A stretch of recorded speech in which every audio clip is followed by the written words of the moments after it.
What's going on, good people?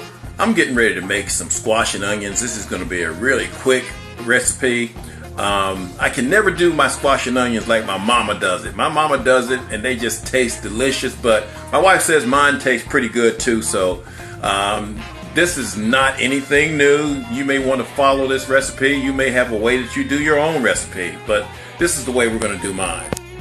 Alrighty, so of course we're going to start off with 3 squash, and that's 1.5 onions. One of the onions was starting to kind of go bad, so I had to cut around the bad part because I thought it could be salvaged.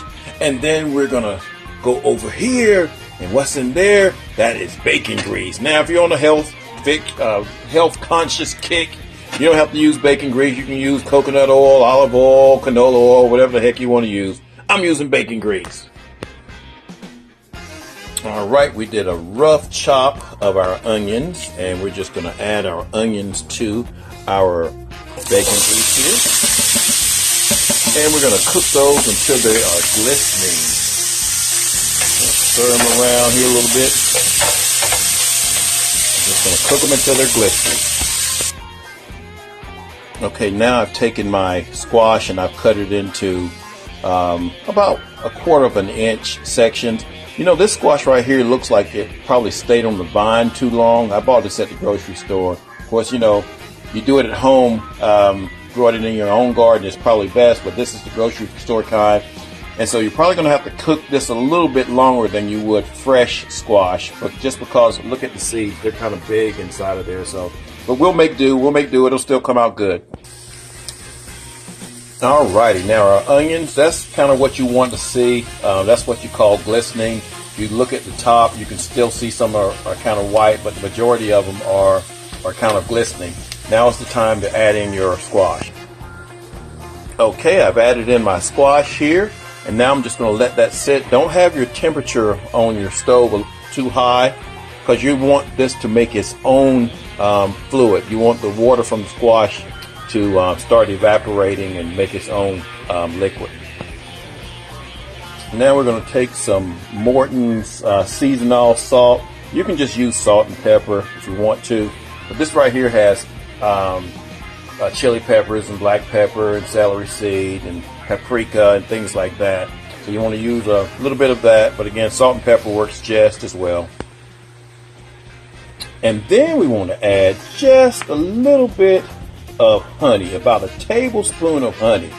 I think that's what my mom's secret is. She puts a little bit of honey in there.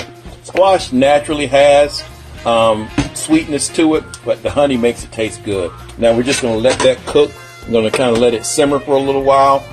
And again, if you see that it's not making its own fluid, you may have to add a little bit of water to it. Alright, it's been about 10 minutes here.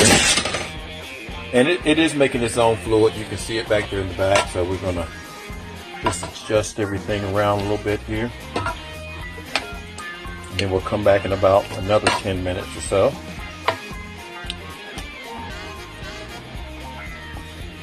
Everything will start to soften up. Alrighty, it's been another 10 minutes. I'm going to check on it again. Oops. Everything is starting to soften up here. So we want to mix up those onions in with the squash. And again, it just depends on what level of softness you want these at. I like mine to be kind of, not really mushy, but almost mushy. I don't want them crunchy for sure.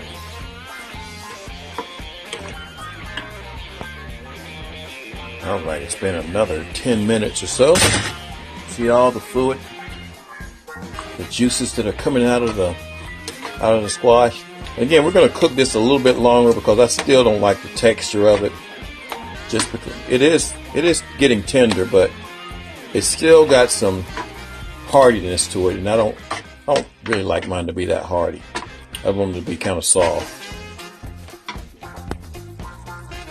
At this point, what I'll do is I'll let some of the liquid cook off, and just turn the heat down a little bit and just kind of watch it and let the liquid cook off of it, and then it'll be at the desired tenderness. Alrighty, so a lot of the fluid has cooked off of it. And this is about the texture or consistency that I like my squash at. So I'm going to let the rest of that liquid cook off of it.